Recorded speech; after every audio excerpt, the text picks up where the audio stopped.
Hello students, welcome back to our channel Kabira academy. आज की इस वीडियो में हम 10th क्लास का geography chapter mineral and energy resources को क्वेश्चन आंसर फॉर्मेट में कवर करने वाले हैं। इस वीडियो में हम इम्पोर्टेंट क्वेश्चंस बोर्ड एग्जाम्स में पूछे जाने वाले आंसर्स के साथ and short and long question सब कुछ डिटेल में डिस्कस करेंगे। अगर आप चैप्टर को क्विकली रिवाइज करना चाहते हो या एग्जाम ओरिएंटेड प्रिपरेशन चाहते हो तो ये वीडियो आपके लिए परफेक्ट है। So let's start today's chapter through question answer session. जैसा कि आप इस पिक्चर में देख पा रहे हैं, कुछ मिनरल्स एंड एनर्जी रिसोर्सेज का पिक्चर है ये। बच्चों, इसका फॉर्मेट हमारा रहने वाला है बाइलिंगुअल, और पहले हम वन लाइनर करेंगे, फिर क्वेश्चन आंसर्स, देन लास्ट में हम एमसीक्यू करेंगे। तो वीडियो में लास्ट तक बने रहें, और अगर चैनल पर पहली बार आए हैं तो सब्सक्राइब जरूर कर लें। चलिए, लाइक शेयर तो आपने कर ही दिया होगा। Let's start. One liners. What is a mineral? Answer: a mineral is a naturally occurring substance with a definite chemical composition। अर्थात खनिज वह प्राकृतिक पदार्थ है जिसकी रासायनिक संरचना निश्चित होती है। Next, in which form are minerals found? Minerals are found in rocks। खनिज चट्टानों में पाए जाते हैं। Name two types of minerals। Here the answer: metallic and non-metallic minerals। धात्विक और अधात्विक खनिज। What are ferrous minerals? Ferrous minerals are minerals containing iron। लौह युक्त खनिज वे होते हैं जिनमें लोहा होता है। Name the best quality iron ore। Magnetite is the best quality iron ore। Magnetite सर्वोत्तम गुणवत्ता का लौह अयस्क है। Which mineral is used to make steel? Iron ore is used to make steel। तो इस्पात बनाने में लौह अयस्क का प्रयोग होता है, आयरन ओर का। Which mineral is used in cement industry? Limestone is used in cement industry। Cement उद्योग में चूना पत्थर प्रयोग होता है। Which coalfield is located in Jharkhand? Answer is Jharia coalfield is located in Jharkhand. आप कनेक्ट कर पा रहे हैं इसको, झरिया एंड झारखंड। तो Jharia coalfield is located in Jharkhand. Jharia Cola क्षेत्र झारखंड में स्थित है। What is petroleum known as? Petroleum is known as black gold। Petroleum को काला सोना भी कहा जाता है। Which mineral is used in dry cell batteries? It is manganese is used in dry cell batteries। Dry cell battery में manganese का प्रयोग होता है। What is the main source of energy in India? Coal is the main source of energy in India। Bharat में ऊर्जा का मुख्य स्रोत कोयला है। Name one renewable source of energy। Answer: solar energy is a renewable source of energy। सौर ऊर्जा एक नवीकरणीय ऊर्जा स्रोत है। Which gas is called a clean fuel? So, natural gas is called a clean fuel। प्राकृतिक गैस को स्वच्छ ईंधन कहा जाता है। Which mineral is used to make aluminium? Bauxite is used to make aluminium। Aluminium बनाने में बॉक्साइट का प्रयोग होता है। Minerals are renewable or non-renewable? Answer: minerals are non-renewable resources। खनिज अप्राप्य या अनवीकरणीय संसाधन या गैर नवीकरणीय संसाधन हैं। Which energy source causes maximum pollution? Coal causes maximum pollution, यानी कोयला सबसे अधिक प्रदूषण फैलाता है। Which iron ore belt is richest in India? Answer is Odisha Jharkhand belt is the richest belt in India. Odisha Jharkhand पट्टी सबसे समृद्ध है। इसकी कितनी टोटल पट्टी है इंडिया में? तो यहाँ कुल 4 यानी टोटल 4 बेल्ट्स आर देयर। आगे नेक्स्ट क्वेश्चन में, आगे हम आने वाले क्वेश्चंस में उन बेल्ट्स को देखेंगे। नेक्स्ट क्वेश्चन है, name one conventional source of energy. तो wind energy is a non conventional source. पवन ऊर्जा एक अपरंपरागत ऊर्जा स्रोत है। Which mineral is used in electrical industries? Copper is used in electrical industries. विद्युत उद्योग में तांबा प्रयोग होता है। Why is conservation of minerals important? Because minerals are limited and non-renewable. इतने important क्यों है? क्योंकि खनिज यानी जो मिनरल्स हैं वो सीमित हैं और अनवीकरणीय है या अप्राप्य है। Next, name one non metallic mineral. Answer is mica यानी अभ्रक। Which iron ore has the highest iron content? Magnetite. Which mineral is used in making aluminium? It is bauxite. अब कुछ पीवाईक्यूज देखते हैं। यहाँ बच्चे मैंने क्वेश्चन रिपीट किया है, पीवाईक्यू में आया हुआ है। व्हाट इज मिनरल आपने शॉर्ट आंसर में भी किया था, इसको अभी हम थोड़ा डिटेल में देख लेते हैं। तो what is mineral?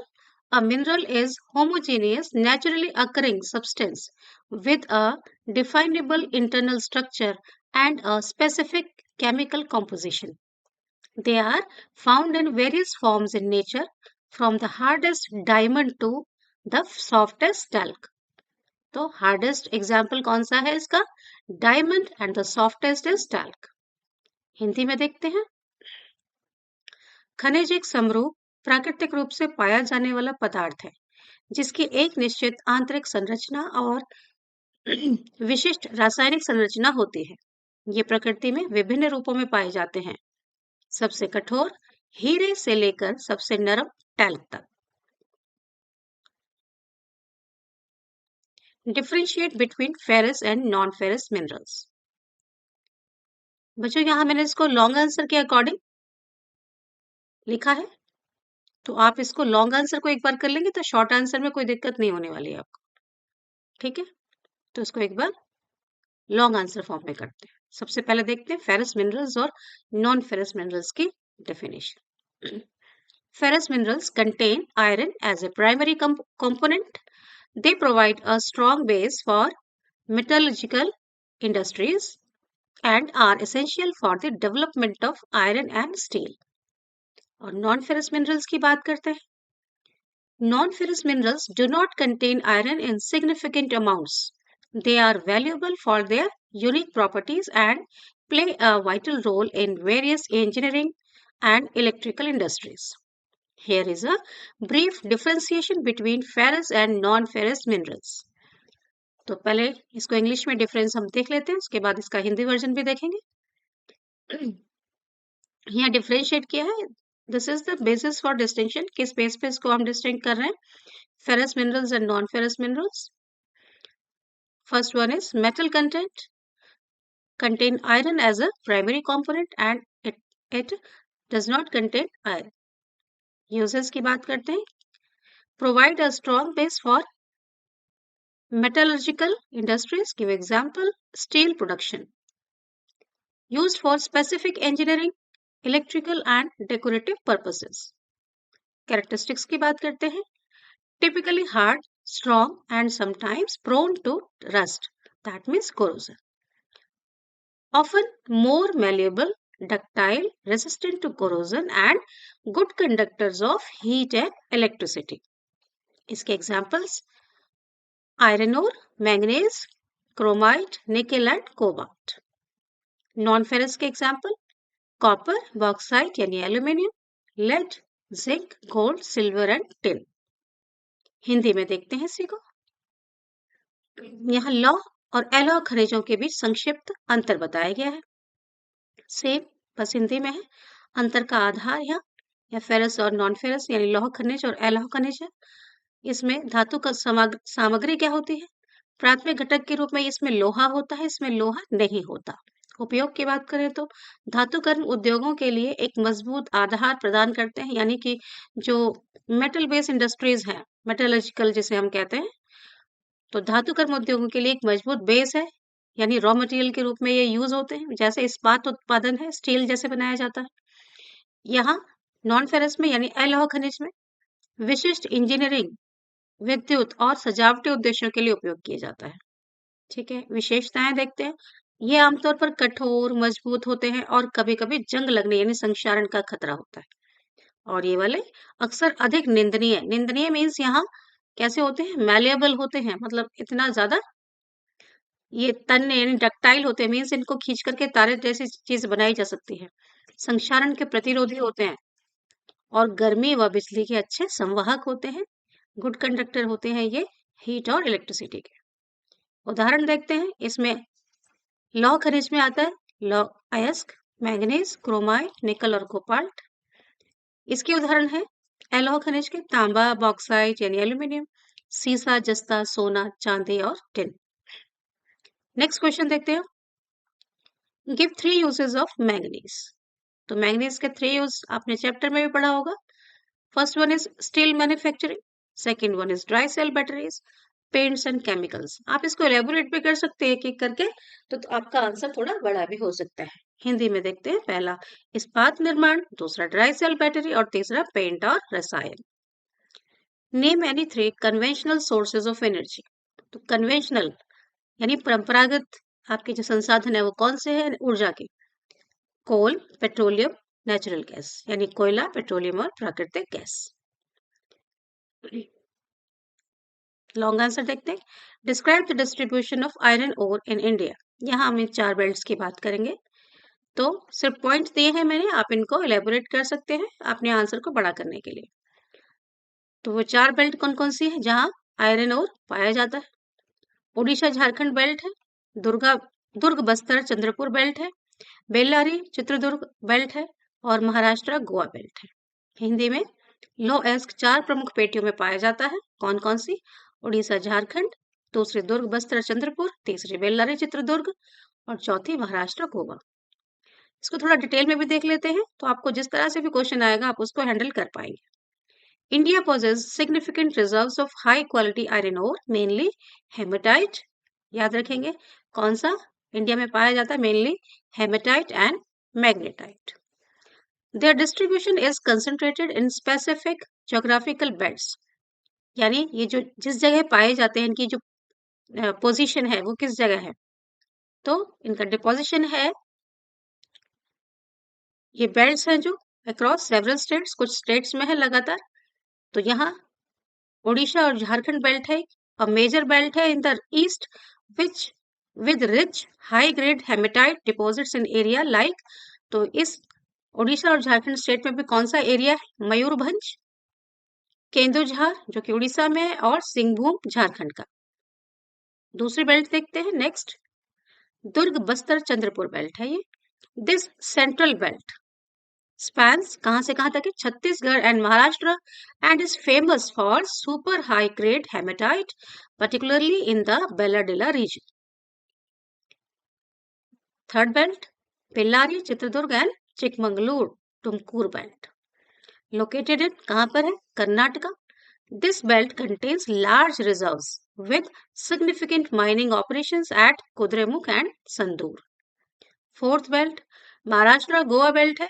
This western belt produces lower grade but easily exploitable ores that are primarily exported through the Mormugao port.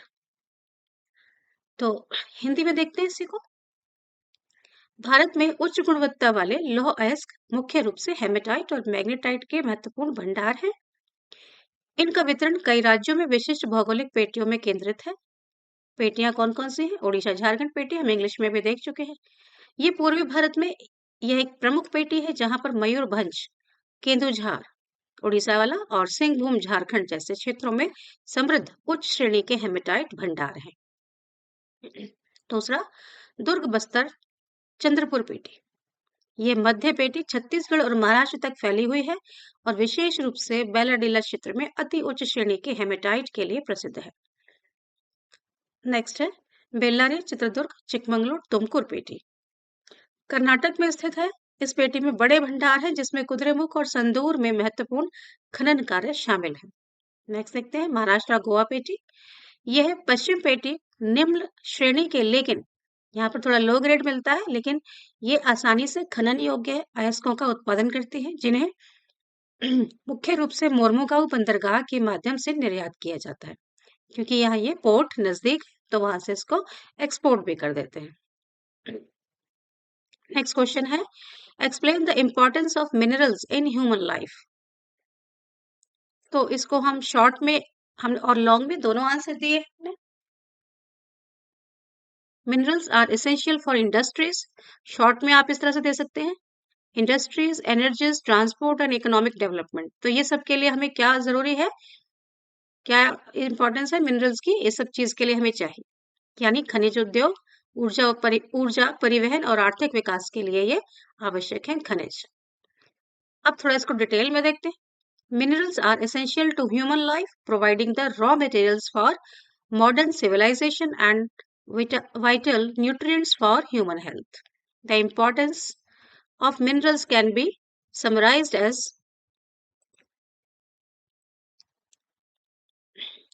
industrial use. First, इसका यूज ले रहे हैं इंडस्ट्रियल यूज में। Minerals are the foundation of manufacturing infrastructure, that is buildings, road, transport, energy production which is coal, oil and uranium, and technology.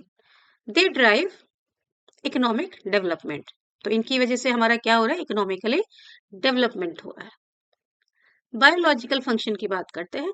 Minerals like iron, calcium, iodine, sodium and potassium are critical nutrients needed in our diet for strong bones, healthy blood, nerve function and overall bodily regulation. तो देखिए कितना important है हमारे लिए। खनिज मानव जीवन के लिए आवश्यक हैं, जो आधुनिक सभ्यता के लिए कच्चा माल और मानव स्वास्थ्य के लिए महत्वपूर्ण पोषक तत्व प्रदान करते हैं।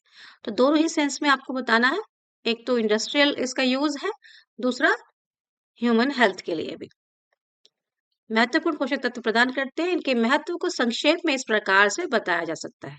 नंबर 1, औद्योगिक उपयोग में खनिज विनिर्माण, अवसंरचना यानी भवन, सड़कें, परिवहन होता है। ऊर्जा उत्पादन जैसे कि कोयला, तेल, यूरेनियम और प्रौद्योगिकी की नींव है। ये आर्थिक विकास को गति प्रदान करते हैं। जैविक कार्य, लोहा, कैल्शियम, आयोडीन, सोडियम और पोटेशियम जैसे खनिज मजबूत हड्डियों, स्वस्थ रक्त तंत्रिका क्रिया और समग्र शारीरिक क्रिया के लिए हमारे आहार में आवश्यक महत्वपूर्ण पोषक तत्व हैं। अब एक लॉन्ग आंसर देखते हैं। Distinguish between conventional and non conventional sources of energy. एक बार जब आप सारे लॉन्ग आंसर्स को कर लेंगे तो आपसे छोटे क्वेश्चन कोई नहीं बचेगा, आप सब कर लेंगे। कन्वेंशनल देखते हैं कौन कौन से होते हैं। कोल, पेट्रोलियम, लिमिटेड पॉल्यूटिंग अगर होना चाहिए पेट्रोलियम जो है। नॉन कन्वेंशनल में सोलर, विंड जो कि रिन्यूएबल, इको फ्रेंडली होते हैं।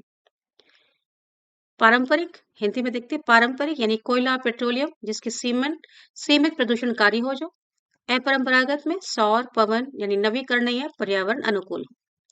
The distinction between conventional and non-conventional sources of energy lies primarily their historical uses, availability and environmental impact. तो इनके बीच जो डिफरेंस है वो देखते हैं।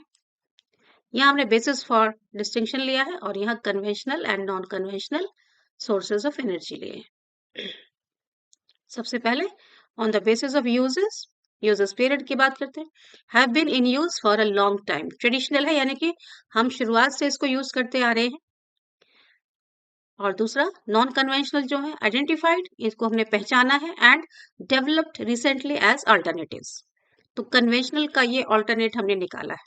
रिन्यूएबिलिटी की बात करें तो मोस्टली नॉन रिन्यूएबल होते हैं, यानी एग्जॉस्टेबल है, ये खत्म हो जाते हैं, meaning they will get depleted over time. तो टाइम के हिसाब से क्या हो जाते हैं, डिप्लीशन हो जाता है इनका। नेक्स्ट है मोस्टली ये कैसे होते हैं, रिन्यूएबिलिटी की बात हो रही है, रिन्यूएबल है, इन एग्जॉस्टेबल है तो ये खत्म नहीं होते, meaning they are naturally replenished, यानी ये ऑटोमेटिकली रिप्लेनिश होते रहते हैं, रिचार्ज होते रहते हैं। अवेलेबिलिटी की बात करते हैं तो availability in limited quantities in nature, बहुत कम है ये. This is available in abundance, that is virtually unlimited. Virtually unlimited मतलब हमें लगता है कि ये खत्म नहीं होंगे, हम इसको नहीं यूज करेंगे तब भी ये तो है ही. जैसे आपका सोलर एनर्जी है, विंड एनर्जी है, तो ये तो है ना. एनवायरमेंटल इम्पैक्ट की बात करें, cause significant pollution and contribute to green house gases oblique global warming. और नॉन कन्वेंशनल एनवायरमेंटली फ्रेंडली होते हैं, cause little or no pollution, cost generally cheaper in the short term due to established infrastructure. Starting में short term के लिए तो हमें लगता है ये कैसे है, चीप है, क्योंकि पहले से ही वो इतना इंफ्रास्ट्रक्चर क्या है, एस्टेब्लिश हो चुका है हमारा. May have higher initial setup cost but lower running cost. Starting का सेटअप कॉस्ट इसका ज्यादा हो सकता है, लेकिन बाद में इसको रनिंग कॉस्ट इसकी कम पड़ेगी. Technology for extraction and use is well establish and mature. क्योंकि ये हमारी कन्वेंशनल है, तो पहले से ही हमारा सारा इसका जो टेक्नोलॉजी है वो पहले से ही एक्सट्रैक्शन के लिए जो हम यूज करते हैं, एक्सट्रैक्शन के लिए वेल एस्टेब्लिश्ड है और मेच्योर हो जाए, यानी ये हम पहले से करते आ रहे हैं. ये जो है टेक्नोलॉजी स्टिल एवॉल्विंग, अभी ये टेक्नोलॉजी इवॉल्व हो रही है, ठीक है, धीरे धीरे डेवलप हो रहा है एंड डेवलपिंग. एग्जाम्पल्स हैं इसके. कन्वेंशनल में है कोल, पेट्रोलियम, पेट्रोलियम में मतलब oil, natural gas, firewood and large scale hydro electric power. और नॉन कन्वेंशनल में solar energy, wind energy, tidal energy, geothermal energy and biomass.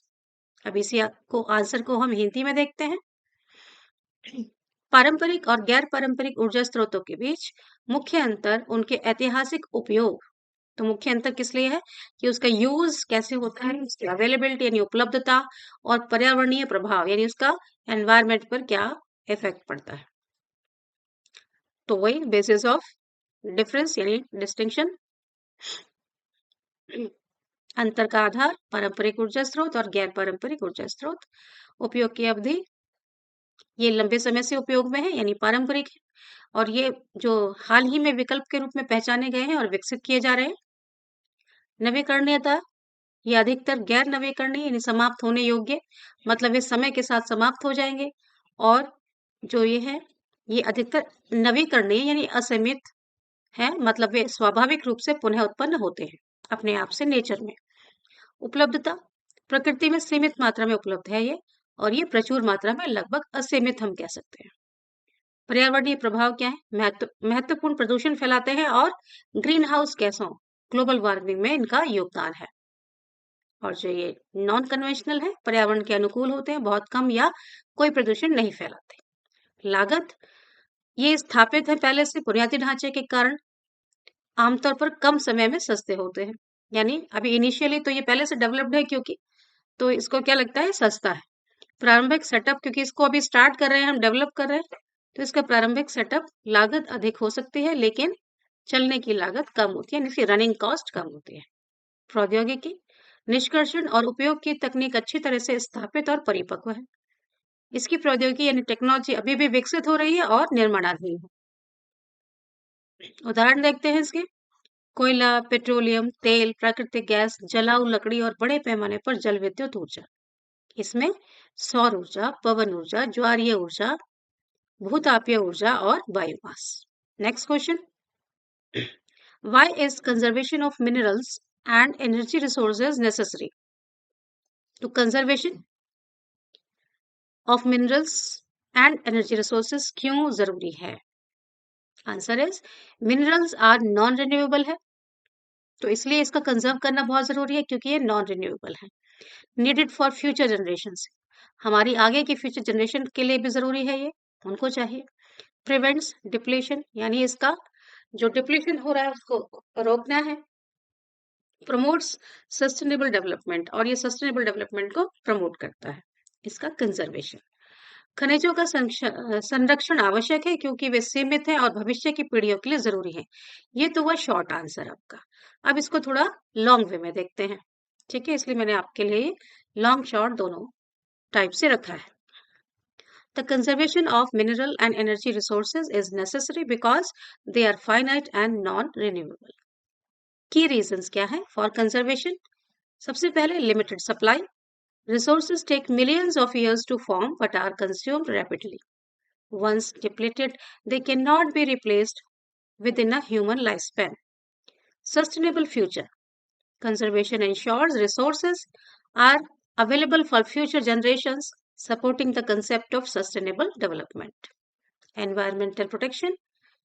Responsible use helps reduce pollution, climate change, and land degradation caused by extraction and burning. Economic stability, yani conservation lowers extraction cost and reduces a nation's reliance on expensive foreign imports. In essence, conservation is crucial for sustaining human life, economic activity, and a healthy planet long into the future. इसी को अब हिंदी में देखते हैं।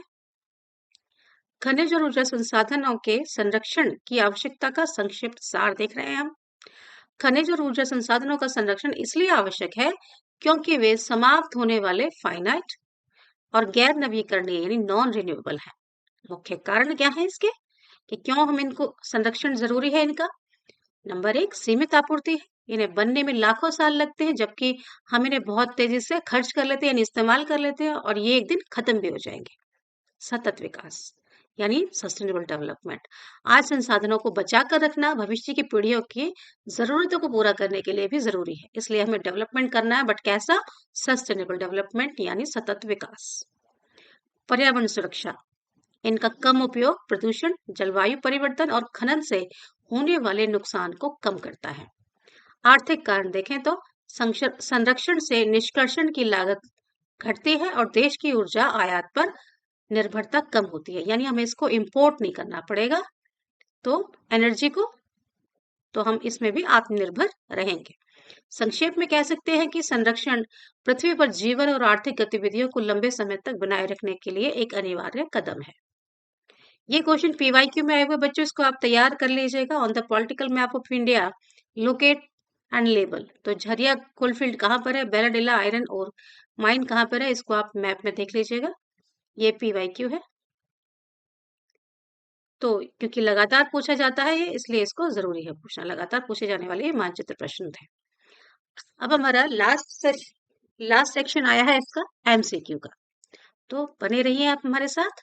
अब हम फटाफट से थोड़ा सा रैपिडली करेंगे एमसीक्यूज को, सो बी रेडी और मुझसे पहले आंसर बताइएगा।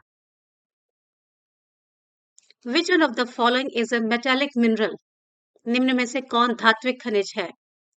ऑप्शंस आपके सामने है, बताइए धात्विक खनिज कौन सा है, कौन सा होगा? Option is C iron ore यानी लौह अयस्क। Minerals are found in which form, खनिज किस रूप में पाए जाते हैं बताओ? नदियां, चट्टाने, मिट्टी, जल, किसमें? Reverse, rocks, soil and water, किसमें? तो रॉक्स के फॉर्म में पाए जाते हैं यानी चट्टानों के फॉर्म में। Option B is right, option B rocks.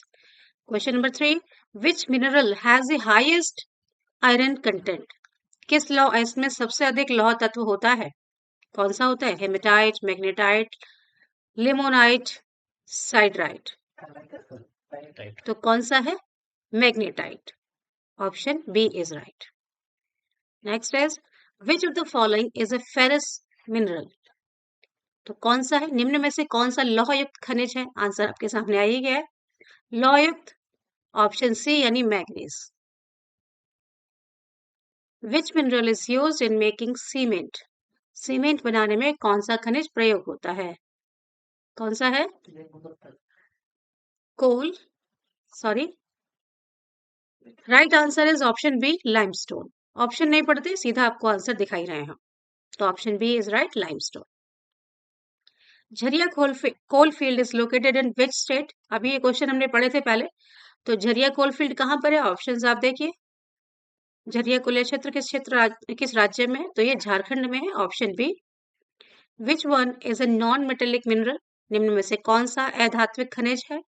तो अधात्विक कौन सा है? माइका है, option D. Which is the main source of energy in India, Bharat में ऊर्जा का मुख्य स्रोत कौन सा है? ये है ऑप्शन सी कोल।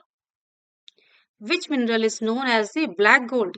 किस खनिज को काला सोना कहा जाता है? पढ़ा था हमने option C petroleum. Which of the following is a renewable source of energy? तो रिन्यूएबल यानी निम्न में से कौन सा नवीकरणीय ऊर्जा स्रोत है?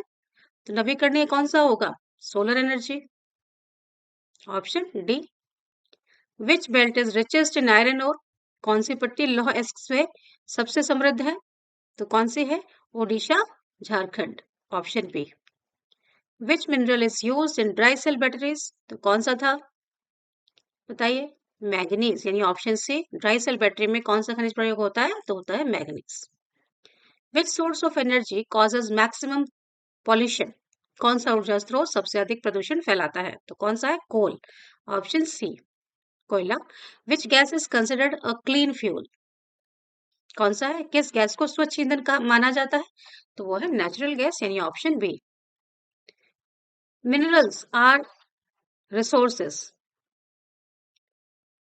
खनिज, और यहाँ आपको फिलअप करना है कैसे संसाधन है? खनिज नवीकरणीय, असीमित है, अप्राप्य है या जैविक है? तो कैसे हैं? मिनरल्स आर नॉन रिन्यूएबल यानी ऑप्शन सी, यानी गैर नवीकरणीय या अप्राप्य कह सकते हो। Which mineral is use to make aluminium? Aluminium बनाने के लिए कौन सा मिनरल यूज होता है? एल्यूमिनियम बनाने में कौन सा खनिज यूज होता है? तो कौन सा है? Bauxite, option C. Which energy source is environment friendly? इनमें से कौन सा ऊर्जा स्रोत पर्यावरण के अनुकूल है? तो कौन सा है? Solar energy, option C. Which coal is of best quality? किस प्रकार का कोयला सर्वोत्तम गुणवत्ता का होता है? तो कौन सा होता है? सबसे देखो सारे कोयले के प्रकार है ये, टाइप्स ऑफ कोल, इसमें सबसे बेस्ट क्वालिटी का कौन सा होता है? Anthracite, option D. Which mineral is used in electrical industries? तो इलेक्ट्रिकल इंडस्ट्रीज में कौन सा मिनरल यूज होता है? विद्युत उद्योग में कौन सा खनिज प्रयोग होता है? दिस इज कॉपर यानी option B. Conservation of minerals is important because minerals are, खनिजों का संरक्षण आवश्यक है क्योंकि खनिज हैं कैसे? खनिज कैसे हैं? नॉन रिन्यूएबल है, ऑप्शन सी। बच्चों ये आपके लिए एक्सरसाइज है बहुत छोटी सी, और इसके आंसर आप मुझे फर्स्ट सेकंड थर्ड करके आप कमेंट बॉक्स में देंगे, ठीक है? Exercise for you. Minerals are found in what? Which mineral is called black gold? Example of non-conventional energy source. Which state has Raniganj coalfield? This is for you. तो आपको ये video कैसा लगा हमें कमेंट बॉक्स में लिखिएगा, feedback दें अपना, लाइक शेयर करें, और पहली बार आए हैं तो सब्सक्राइब करें। मिलते हैं नेक्स्ट वीडियो में। धन्यवाद।